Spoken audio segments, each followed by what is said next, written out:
ஜூலை 1ஆம் தேதி முதல் மீண்டும் மின் கட்டணம் உயர்த்தப்படும் என தகவல் வெளியாகி பெரும் அதிர்ச்சியை ஏற்படுத்தியுள்ளது. வீட்டில் நம்ம எல்லாருமே கரண்ட் யூஸ் பண்றோம். கரண்ட் அப்படின்னு சொன்ன உடனே இது அரசியல் பதிவு, அரசியல்வாதிகளுக்கான பதிவு, செந்தில் பாலாஜி அவர்கள் தானே மின்சாரத்துறை அமைச்சராக இருந்தார் அப்படின்னு சொல்லி நேராக அவர் பக்கம் சாய்வதை விட்டுட்டு இங்கே ஒரு பெரிய ஊழல் நடந்திருக்கு. என்னடா 1000 கோடி 2000 கோடியா ஊழல் அப்படின்னு சொல்லி நீங்கள் கேட்கலாம். இல்லை 10,000 கோடியா லட்சம் கோடியா அப்படின்னு சொல்லி கேட்கலாம். இதெல்லாம் பெரிய ஊழலாக இருந்தது என்றால் 400 கோடி, இந்த 400 கோடி மாதிரியே 10 ஊழல் நடந்துச்சுன்னா அது மாதிரி ஆயிரக்கணக்கான ஊழல் குட்டி குட்டி அமௌண்டா எடுத்து செஞ்சாங்கன்னா அந்த பெரிய ஊழலை விட இந்த ஊழல் தான் அதிகம். இந்த ஊழலை பத்தி நான் ஏன்டா தெரிஞ்சுக்கணும் அப்படின்னு கேட்டா, இது உங்க வீட்டில் இருக்கக்கூடிய எலக்ட்ரிசிட்டி பில் இருக்கு பார்த்தீங்களா, அதை பாதிக்கக்கூடிய ஒரு ஊழல். அதுவும் ஒரு தோராயமா வெறும் 10 டெண்டர்ல ஒரு 400 கோடி ரூபாய் நமக்கு லாஸ் வந்திருக்கு. அதாவது 400 கோடி ரூபாய் தமிழ்நாடு எலக்ட்ரிசிட்டி போர்டு இருக்குல்ல, அவங்களுக்கு லாஸ் வந்திருக்கு. அவங்களுக்கு லாஸ் வந்திருக்குன்னா அடுத்ததான் அவங்க என்ன செய்வாங்க, நம்ம எலக்ட்ரிசிட்டி பில்லை கொஞ்சம் இன்க்ரீஸ் பண்ணுவாங்க. ஆல்ரெடி இன்க்ரீஸ் ஆகி தானே விக்கி இருக்கு, இதுக்கு மேலே இன்க்ரீஸ் பண்ணால் என்ன ஆகும் அப்படிங்கிற கேள்வி உங்கள் மனசில் இருக்கலாம். ஸோ அப்படி இன்க்ரீஸ் பண்ணால் மட்டும்தான் அவங்களால என்ன செய்ய முடியும், அந்த தமிழ்நாடு எலக்ட்ரிசிட்டி போர்டால் சஸ்டெயின் பண்ண முடியும். ஸோ அங்கே நடக்கிற ஊழல் நம்மை பாதிக்கும். நம்மை மட்டும் கிடையாது, நம்முடைய குழந்தைகளையும் பாதிக்கும். மாதம் 1000 ரூபாய் பெண்களுக்கு அப்படின்னு சொன்னதுல ஒரு கிரைட்டேரியா இது கூட. 300 யூனிட்டுக்கு மேல நீங்க யூஸ் பண்ணீங்கன்னா என்ன இல்லை, உங்களுக்கு இந்த மாதிரி பெண்களுக்கான 1000 ரூபாய் ஊதியம் கிடையாது அப்படின்னு சொல்ற மாதிரி சட்டத்திட்டங்கள் வர்றதுக்கான வாய்ப்புகளும் இருக்கின்றன. ஸோ என்னதான் ஊழல்னு சொல்ற ப்ரூஃப் இருக்கா அப்படின்னு கேட்டா, இந்த ஊழலை நம்ம கண்டுபிடிச்சதெல்லாம் கிடையாது. அறப்போர் இயக்கம் அப்படிங்கிற ஒரு ஸ்ட்ராங்கான இயக்கம். அவங்க எதை முன் வைத்தாலும் நிறைய ப்ரூஃபுடன், அதுவும் பக்காவா எல்லாத்தையும் ஸ்கெட்ச் போட்டு வச்சிருப்பாங்க. அந்த மாதிரி இயக்கம் அறிவித்த ஒரு ஊழல் 397 கோடி ரூபாய்க்கான ஊழல். நீங்களும் நானும் இதுல பாதிக்கப்பட போறோம். மனசாட்சி தொட்டு இந்த வீடியோவை பார்த்த பிறகு இதை ஒரு 2 பேருக்காவது தெரிய வைக்கணும். எவனோ ஒருத்தர் நமக்காக குரல் கொடுத்திருக்காங்க, அறப்போர் இயக்கம் அப்படிங்கிறவங்க குரல் கொடுத்திருக்காங்க, அதன் பிறகு விக்கி குரல் கொடுத்திருக்காங்க, நாமளும் குரல் கொடுப்போம். இதுல ஏதாவது ஒரு சேஞ்ச் வந்துடாதா, இந்த டெண்டரை கேன்சல் பண்ணிட முடியாதா? இன்னைக்கு ஒரு டெண்டருக்கு இதே மாதிரி பிரச்சனைகள் வந்தாதான் பல டெண்டர்களும் இதே மாதிரி என்ன செய்யப்படும், தடுக்கப்படும், நம்முடைய பணம் பாதுகாக்கப்படும், ஊழல் குறையும். ஊழல் செய்ய அதிகாரிகள் தூக்கி எறியப்படுவார்கள். அதற்கு உடந்தையாக இருக்கக்கூடிய அரசியல்வாதிகளுக்கு மூக்கு வேர்க்கும் அப்படிங்கிறதுல மாற்று கருத்து கிடையாது. இந்த சேஞ்ச் இதுதான் நல்ல சமுதாயத்துக்கான சேஞ்ச் அப்படின்னு சொல்லி நான் நினைக்கிறேன். அன்பு தமிழஞ்சங்களுக்கு தமிழ் பொக்கிஷத்தின் வணக்கங்கள்.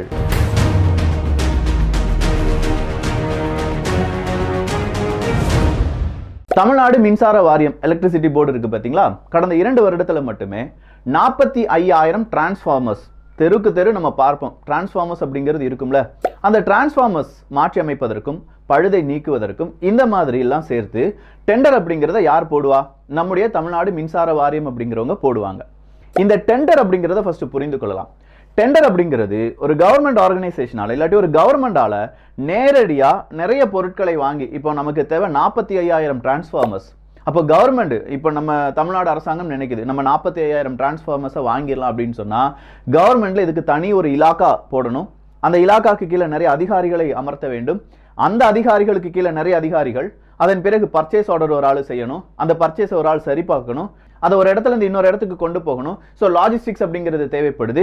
இது அரசாங்கத்துக்கு பெரிய ஒரு பொருட்செலவு. அது இல்லாமல் டெம்பரரியா ஒரு ஆர்கனைசேஷனை, ஒரு கேட்டகரியை உருவாக்கணும் அப்படிங்கிறது ரொம்ப மிகையான ஒரு செலவாக மாறும். அதனால் என்ன செய்வாங்க அரசாங்கம், இதை பப்ளிக் டெண்டருக்கு விடுவாங்க.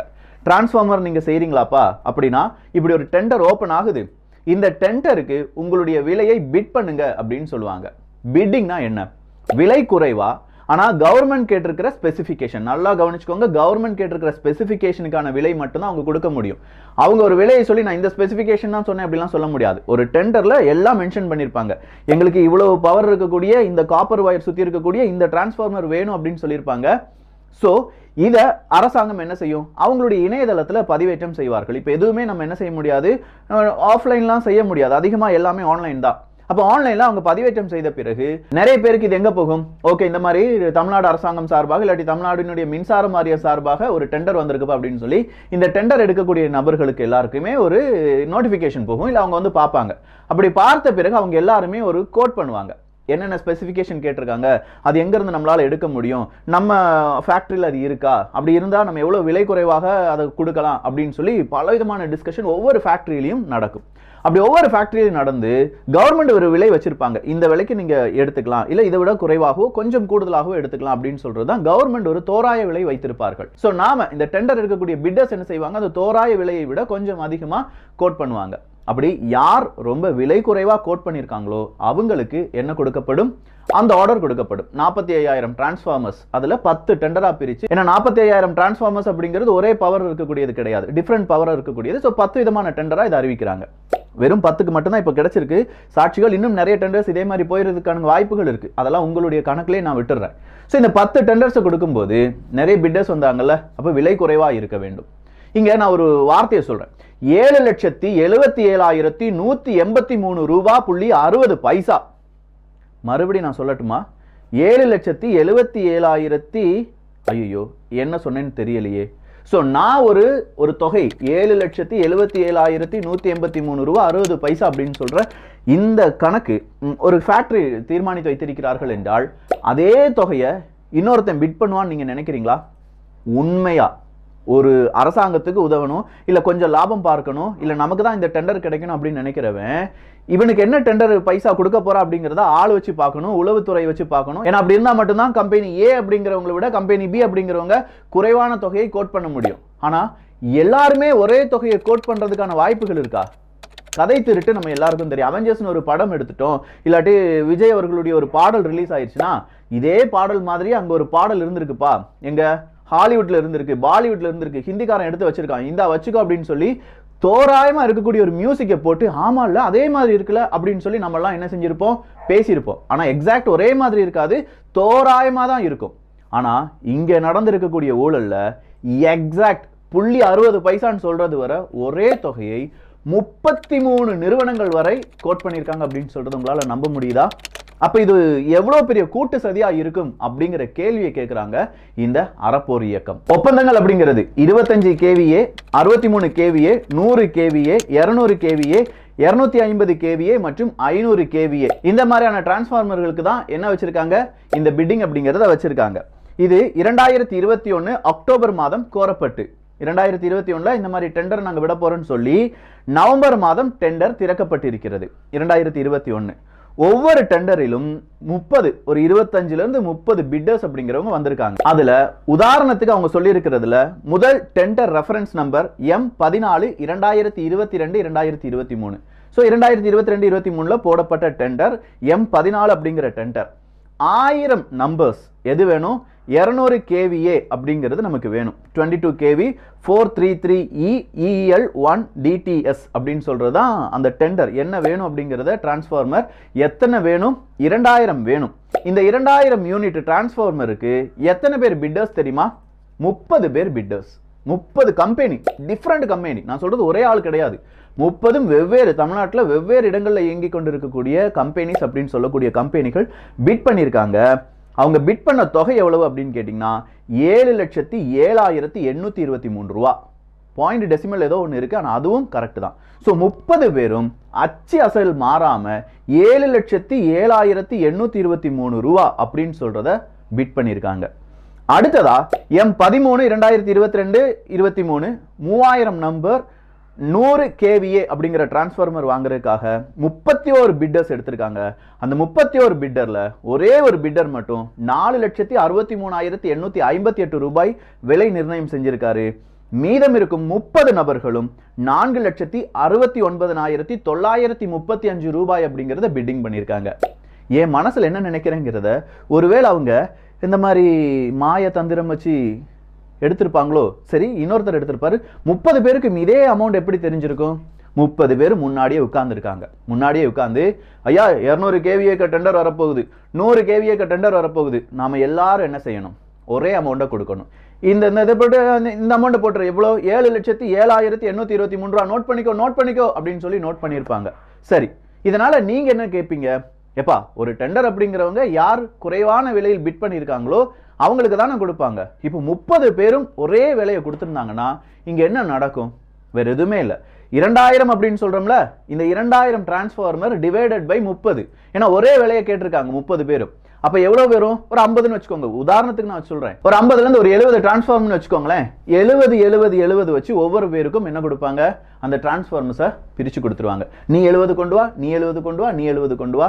அப்படின்னா அந்த பிட்டிங்ல இருந்த 30 பேருக்கும் என்ன கிடைக்கும், இந்த டெண்டர் கிடைக்கும். நமக்கு என்ன கிடைக்கும், பெரிய ஊழல் கிடைக்கும். எப்படி விக்கி ஊழல் வரும்? இந்த இடத்துல அடுத்ததா வரக்கூடிய கேள்வி. ஜஸ்ட் ஒரு எக்ஸாம்பிள் கொடுத்திருக்காங்க. 800 டிரான்ஸ்ஃபார்மர் 500 kVA டிரான்ஸ்ஃபார்மர் அப்படிங்கிறது நமக்கு வேணும். நவம்பர் 2021 திறக்கப்பட்ட டெண்டர், 26 ஒப்பந்ததாரர்கள். அந்த 26 பேரும் வச்சிருக்கிற பிட்டிங் எவ்வளவுனா 13,72,930 ரூபாய். முதலையாவது 7 லட்சம் சொன்னேன். 500 kVA வரும்போது ஒரு டிரான்ஸ்ஃபார்மருடைய விலை 13,72,930 ரூபாய். அப்போ 13,72,930 ரூபாய் அப்படின்னு சொல்லி இந்த 26 பேரும் அங்க பிட்டிங் கொடுக்கும்போது அந்த டெண்டர் ஆய்வு குழுன்னு ஒன்று இருக்கு பாத்தீங்களா, அவங்க என்ன சொல்றாங்கன்னா, எப்பா 13,72,930 ரூபாய் ரொம்ப கூடுதல், அதுக்கு பதிலா 12,49,800 ரூபாய்க்கு ஒரு டிரான்ஸ்ஃபார்மரை நீங்க தாங்க, 26 பேருக்கும் எவ்வளோ ஒரு 10 வச்சு இல்லாட்டி 20 வச்சு நீங்க கொடுத்துருங்கப்பா அப்படின்னு சொல்லியிருக்காங்க. ஸோ டெண்டர் ஆய்வு குழுன்னு ஒன்று இருக்கு பார்த்தீங்களா, அவங்க தான் இங்க பிரச்சனையா அப்படின்னு சொல்லி நம்ம பார்க்க போறோம். இவங்க என்ன சொன்னாங்க, 13,72,930 ரூபாய் அதிகம், அதை விட்டு ஒரு 12,49,800 ரூபாய்க்கு நீங்க தாங்கன்னு சொல்லி டெண்டரை கொடுத்துட்டாங்க. ஒவ்வொரு பேருக்கும் 50 டிரான்ஸ்ஃபார்மர் விகிதம் சமமாக பிரித்து கொடுக்கப்பட்டு விட்டது அப்படின்னு சொல்றாங்க. ஆனா இந்த டெண்டர் மதிப்பு போடும்போது எவ்வளவுதான் இருந்துச்சுன்னா 63 கோடி ரூபாய். அதாவது நம்முடைய தமிழ்நாடு மின்சார வாரியம் 63 கோடி ரூபாய்க்கு தாயா இந்த 500 kVA வாங்க போறோம் அப்படின்னு சொல்லி தான் டெண்டரை போட்டிருக்காங்க. அந்த டெண்டர் தொகையில கவர்மெண்ட் கொடுத்திருக்கக்கூடிய ஒரு தோராய விலை இருக்கும் பாத்தீங்களா, அது வெறும் 7,89,750 ரூபாய். 7 லட்சம் எங்க இருக்கு, 12 லட்சம் எங்க இருக்கு? கிட்டத்தட்ட ஒரு டிரான்ஸ்ஃபார்மருக்கு 5 லட்சம் ரூபாய் எக்ஸ்ட்ராவா கோட் பண்ணியிருக்காங்க. இல்ல 5 லட்சம் ரூபாய் எக்ஸ்ட்ராவா கோட் பண்ணி கிட்டத்தட்ட 6 லட்சம் ரூபாய் எக்ஸ்ட்ராவா கோட் பண்ணி 6 லட்சம் வேண்டாம்ப்பா 5,80,000 ரூபாய் எக்ஸ்ட்ராவா வேணா வச்சுக்கோங்க அப்படின்னு சொல்லி தோராய கணக்கு தான் நான் சொல்றேன், எக்ஸாக்ட் கணக்கு கிடையாது. 5,80,000 ரூபாய் வச்சு எக்ஸ்ட்ராவா ஒரு டிரான்ஸ்ஃபார்மருக்கு வாங்கியிருக்காங்க நம்முடைய மின்சார வாரியம். அதே காலகட்டத்தில் இந்த சமகாலத்தில் வேறொரு மாநிலத்தில் இதே மாதிரி டெண்டர் போடப்பட்டு அதனுடைய விலையை நம்ம சரி பார்த்தோம்னா ஊழல் நடந்திருக்கா இல்லையா அப்படிங்கிறது நமக்கு தெரிஞ்சிரும்ல. சோ ராஜஸ்தான இந்த அறப்போர் இயக்கம் எக்ஸாம்பிளுக்கு எடுக்கிறாங்க. ஆகஸ்ட் 2021 இங்க தமிழ்நாடு மின்சார வாரியம் சொன்ன அதே டிரான்ஸ்ஃபார்மர்ஸ் யாரும் கேட்டிருக்காங்க, ராஜஸ்தானும் கேட்டிருக்காங்க. அப்படி ராஜஸ்தான்ல அவங்க வாங்கி இருக்கக்கூடிய விலை, ராஜஸ்தான்ல பிட்டர்ஸ் சொல்லி இருக்கக்கூடிய விலை என்னன்னு கேட்டீங்கன்னா 7,87,311 ரூபாய்க்கு அவங்களுக்கு கிடைச்சிருக்கு. ராஜஸ்தான்ல 7,87,311 ரூபாய்க்கு கிடைச்ச டிரான்ஸ்ஃபார்மரை தமிழ்நாடு 12,49,000 ரூபாய்க்கு அனுமதி கொடுத்திருக்காங்க. அப்படிங்கிறதுல ஊழல் இருக்குமா இருக்காதா? எதுவுமே வேண்டாம். கவர்மெண்ட் மார்க்கெட் பிளேஸ் அப்படின்னு சொல்லி ஒரு இடம் இருக்காங்க, ஜெம் அப்படின்னு சொல்றாங்க. இந்த ஜெம்ல எல்லா டிரான்ஸ்ஃபார்மர்ஸ் நமக்கு என்னென்ன தேவையோ அதனுடைய விலை நிர்ணயம் அப்படிங்கிறத செஞ்சு போட்டிருப்பாங்க. இதை பேஸ் பண்ணி தான் நம்ம டெண்டர்ஸ் எல்லாமே எடுக்கணும். ஸோ டெண்டர்ஸ்ல இருக்கக்கூடிய விலை இருக்கணும். இந்த ஜெம் போர்ட்டல்ல கூட 7 லட்சம் அப்படிங்கிறது கிட்டத்தட்ட ஒரு 8 லட்சத்துக்கும் கீழே தான் இருக்கு. ஸோ மேக்சிமம் அந்த டிரான்ஸ்ஃபார்மர் 500 kVA அப்படிங்கிறத நம்ம எவ்வளவு ரூபாய்க்கு தான் எடுத்திருக்கணும், 8 லட்சம் இல்லாட்டி 8 லட்சத்துக்கும் கீழே தான் எடுத்திருக்கணும். ஆனா நம்ம பிட்டர்ஸ் 26 பேரும் 13,72,930 ரூபாய் சொல்லி அதை 12,49,800 ரூபாய்க்கு நம்முடைய அந்த குழு ஆய்வு குழு அப்படிங்கிறத கொடுத்திருக்காங்க. ஃபர்ஸ்ட் ஆய்வு குழு கிட்ட போலாம். 26 பேரும் ஒரே அமௌண்ட்டை கோட் பண்ணியிருக்காங்க அப்படிங்கிறதுல ஊழல் இருக்குங்கிறத சின்ன பிள்ளை கூட சொல்லும். காப்பி அடிச்சிருக்கடா நீ என்னடா ஒரே ஆன்சர் எல்லாரும் எழுதியிருக்கீங்க அப்படின்னு சொல்லி ஒரு பெஞ்ச் முழுவதுமா நம்ம +2 படிக்கும் போதோ 10 படிக்கும் போதோ 8 படிக்கும் போதோ 4 படிக்கும் போதோ நம்முடைய மாணவர்களை டீச்சர்ஸ் நிக்க வைப்பாங்க. யாரா இதை யாரா பார்த்து காப்பி அடிச்சிங்க அப்படின்னு சொல்லி. ஒரு டீச்சருக்கு தெரியுது ஒரே மாதிரியான ஆன்சர் இருந்துச்சுன்னா அது காப்பி அடிக்கப்பட்டது அப்படின்னு சொல்லி. இந்த ஆய்வுக்குழுல இருக்கக்கூடிய நபர்கள் IAS அதிகாரிகளாக இருப்பாங்க, இல்லாட்டி நல்ல மெத்த படிச்சவங்களாக இருப்பாங்க. மக்கள் பணம்டா இங்க வீணாகிறது அப்படிங்கிறது ஒருத்தருக்கும் தெரியாம போயிருச்சா? நல்ல ஒரு கேள்விதானே. ஏன்னா நான் சொல்றேன் அந்த விலையை பாருங்களேன், 13,72,930 ரூபாய். நான் சொல்றது ஒரு டெண்டர்ல வெறும் 500 kVA அப்படிங்கிறதுக்கான எக்ஸாம்பிள் மட்டும்தான். இதே மாதிரி 370 பக்கம் இவங்க ப்ரூஃப் கொடுத்திருக்காங்க எப்படி ஊழல் நடந்திருக்கு அப்படின்னு சொல்லி. சில டெண்டர்ஸ் அப்படிங்கிறத ஒரு 10 நாட்களுக்கு முன்னாடி க்ளோஸ் பண்ணி வெறும் 6 நபர்களுக்காக மட்டும் அந்த டெண்டரை மறுபடியும் ஓபன் பண்ணி அந்த 6 நபர்களும் முதல்ல கேட்ட அந்த 20 நபர்கள் இருந்தாங்களே அவங்களுடைய பணத்தையே வச்சிருக்காங்க. ஸோ இந்த மாதிரிலாம் சில உல்டா வேலைகள்லாம் நடந்திருக்கு. மறுபடியும் இதுல இன்னும் சில வேலைகள் என்ன நடந்திருக்குன்னா, நம்ம ஆட்கள் என்ன சொல்லியிருக்காங்க, இந்த ஆய்வு குழுக்கள் எப்பா நீங்க சொல்றதெல்லாம் தப்பு, நாங்க இந்த மாதிரி ஜெம் போர்ட்டல்ல இந்த டிவைஸ் எடுத்து பார்த்தோம் அப்படின்னு சொல்லி அந்த டிவைஸினுடைய விலை இதுதான் அப்படின்னு சொல்லி இந்த டெண்டர்ல கொடுத்திருக்காங்க. ஆனா உண்மையிலேயே அறப்போர் இயக்கம் அதையும் கண்டுபிடிச்சு கிடையாது, நீங்க ஜெம் போர்ட்டல்ல பார்த்த இந்த டிவைஸ் நீங்க டெண்டர்ல கொடுத்த டிவைஸ் கிடையாது, அது வேற டிவைஸ், அந்த டிவைஸ்க்கு விலை இதுதான் அப்படின்னு சொல்லி அதுல நடந்திருக்கிற ஊழலையும் வெளியில கொண்டு வந்திருக்காங்க. நான் சொல்றது ஏதோ எங்கேயோ நடக்குது அப்படின்னு நீங்க நினைக்காங்க. உங்க வீட்டுல வைக்கக்கூடிய ஒரு அந்த மீட்டர், கரண்ட் மீட்டர் நம்ம சொல்றோம்ல, மின்சாரத்துக்கான மீட்டர், அங்கிருந்து ஒரு ஒயர் கனெக்ட் ஆகக்கூடிய டிரான்ஸ்ஃபார்மர் எட்டி பாத்தீங்கன்னா உங்க தெருவில் நிற்கக்கூடிய டிரான்ஸ்ஃபார்மர்ல இவ்வளவு பெரிய ஊழல் நடக்குது. இந்த 500 kVA டிரான்ஸ்ஃபார்மர்ல மட்டும் கிட்டத்தட்ட ஒரு 40 இருந்து 60 கோடி ரூபாய் அசால்ட் அடிச்சிருக்காங்க. 1000 நம்பர் வாங்கின 200 kVA அந்த டிரான்ஸ்ஃபார்மர்ல கிட்டத்தட்ட நமக்கு வந்திருக்கிற லாஸ் 24 கோடி ரூபாய். அதே மாதிரி 3000 நம்பர் எதை வாங்கியிருக்கோம், 100 kVA வாங்கியிருக்கோம், நமக்கு வந்த லாஸ் 40 கோடி ரூபாய். 2500 100 kVA அப்படிங்கறத வாங்கியிருக்கோம், நமக்கு வந்த லாஸ் 38 கோடி ரூபாய். கிட்டத்தட்ட 800 நம்பர் 500 kVA வாங்கியிருக்கோம், அதுல நமக்கு வந்த லாஸ் 34 கோடி ரூபாய். அதே மாதிரி 7000 63 கிலோவாட்ஸ்க்கு நம்ம டிரான்ஸ்ஃபார்மர் வாங்கியிருக்கோம், அதுல நமக்கு வந்த நஷ்டம் 96 கோடி ரூபாய். 100 கோடி ரூபாய் ஜஸ்ட் லைக் தட் அப்படின்னு சொல்லி இப்ப நான் 4 டெண்டர் வாசிச்சேனா, அப்ப இன்னும் 6 டெண்டர் வாசிச்சேனா வீடியோ லென்த் கூடிரானா, உங்களுக்கு உண்மை புரிஞ்சிருச்சா?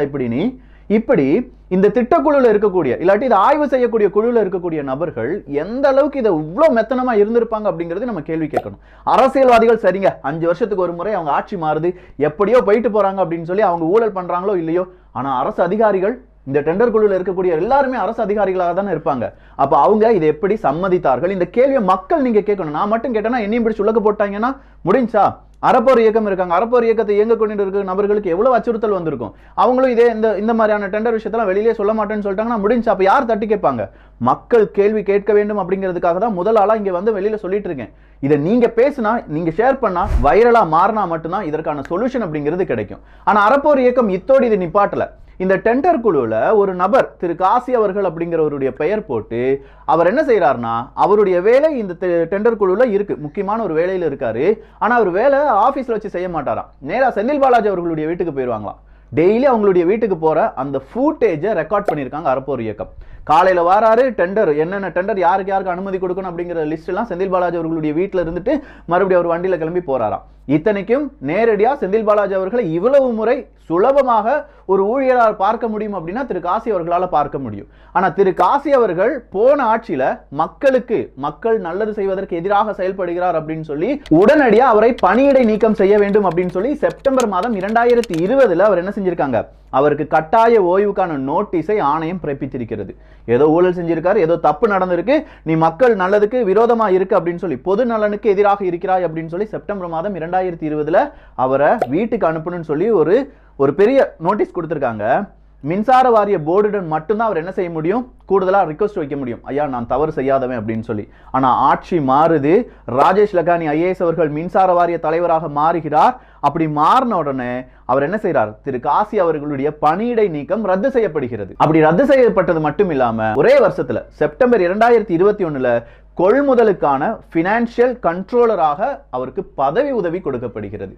அந்த காசி அவர்கள் தான் நேரா செந்தில் பாலாஜி அவர்களுடைய வீட்டுக்கு போய் இந்த டெண்டரை சம்மதிக்க வைக்கக்கூடிய குழுல இடம்பெற்றிருந்த இதே காசி அவர்கள் தான் இதுக்கு பின்னாடி இருந்திருப்பார் அப்படின்னு சொல்லி யார் சொல்லியிருக்காங்க, இந்த அறப்போர் இயக்கம் சொல்லியிருக்காங்க. சோ இதுல எந்தெந்த முறையில நம்ம முறைகேடு நடந்திருக்கு அப்படிங்கிறத பார்த்துட்டோம். இது ஜஸ்ட் சின்னதா டைட்டானிக் கப்பல் மூழ்குவதற்கு ஒரு பெரிய ஐஸ் மலை இருந்துச்சு. ஆனா அதுக்கு டிப் ஆஃப் ஐஸ்பெர்க் அப்படின்னு சொல்லும் பாத்தீங்களா, ஒரு குட்டி டிப்ல தான் மோதி கீழே விழுந்துச்சு. கீழே பார்த்தோம்னா தண்ணி கடையில் அவ்வளோ பெரிய ஐஸ் மலை இருந்திருக்கலாம். அதே மாதிரி இந்த ஒரு ஊழல் டிரான்ஸ்ஃபார்மர் அப்படிங்கிறது மட்டும்தான் இருக்கு. இதை விடுத்து என்னெல்லாம் இருக்குன்னு பாருங்க, ஃபியூசஸ், வயர்ஸ், இல்ல அதை கனெக்ட் பண்ணிக்கூட கனெக்டர்ஸ், இது எல்லாம் டெண்டர்ல தான் போயிட்டு இருக்கு. ஒரு டெண்டர்லயே இவ்வளோ பெரிய இழப்புகள் மக்கள் தலையில் கட்டப்படுகிறது என்றால் ஒவ்வொரு டெண்டருக்கும் பின்னாடி இருக்கக்கூடிய அரசியல்வாதிகள், அரசு அதிகாரிகள் எவ்வளவு விளையாட்டை விளையாடுவாங்க. Indian penal code violation of TN transparency in tender act and rules, anti-competitive violation of TN transparency in tenders, violation of minimum time for tenders, violation of awarding bids at more than market rate, violation of not advertising in Indian Trade Journal, violation of general financial rule of procurement, அடுத்ததா violation of code of integrity, violation of competition act, prevention of corruption act, இப்படின்னு சொல்லி பல வழக்குகள் இந்த ஒரு டெண்டருக்குள்ள, நான் சொன்ன இந்த ஒரு ஊழல், இவங்க 397 கோடி ரூபாய் ஊழல் நடந்திருக்கு அப்படின்னு சொல்ற இந்த விஷயத்துக்குள்ள நடந்திருக்கு. மக்கள் தட்டி கேட்பாங்களா? இல்ல Vijay, Ajith, Rajini, Kamal, DMK, ADMK, BJP NTK இப்படின்னு சொல்லி சண்டை போட்டுட்டு இருப்பாங்களா சார்? இதுல ஜாதி மதம் இனம் எதுவுமே இல்லை சார். இதுல உங்களுடைய பணம், நீங்க ஒவ்வொரு ரூபாயா சம்பாதிச்சுட்டு இருக்கீங்கல்ல, அந்த பணம் இதுல செலவாக போகிறது. உங்களுடைய வரி பணத்துல இல்லாட்டி உங்களுடைய மின்சார கட்டணத்துல இந்த பணம் சேர போகிறது அப்படிங்கிற ஒரு கருத்து உங்க மனசுல ஆணித்தனமா பதிந்தால் மட்டும்தான் இது எனக்கான போராட்டம், இந்த போராட்டத்துல நானும் பங்கு பெறுகிறேன் அப்படின்னு சொல்லி இதை 4 பேருக்கு சொல்ல வைப்பீங்க, டிபேட் பண்ண வைப்பீங்க. உங்களுக்கு தெரிஞ்ச யூடியூபர்ஸ் இதை பத்தி பேசுன்னு சொல்லுவீங்க, இல்ல நீங்க சோஷியல் மீடியால பேசுவீங்க. பார்க்கலாம் யார் பேசுறீங்க அப்படின்னு சொல்லி. அறப்போர் இயக்கத்திற்கு தமிழ் பக்ஷம் சார்பாக மிகப்பெரிய நன்றிகள். இதே மாதிரி இன்னும் பல ஊழல்கள், அது மத்திய மாநில எந்த கட்சி செஞ்சிருந்தாலும் சரி, எல்லாத்தையும் வெளியில கொண்டு வாங்க. அதை சொல்லி மக்கள் மத்தியில புரிதலை ஏற்படுத்துவதற்கு தமிழ் பக்ஷம் தயாராக இருக்கிறது. நல்லதை பகிர்ந்து நல்ல சமுதாயத்தை உருவாக்குவோம். நன்றி, வணக்கம்.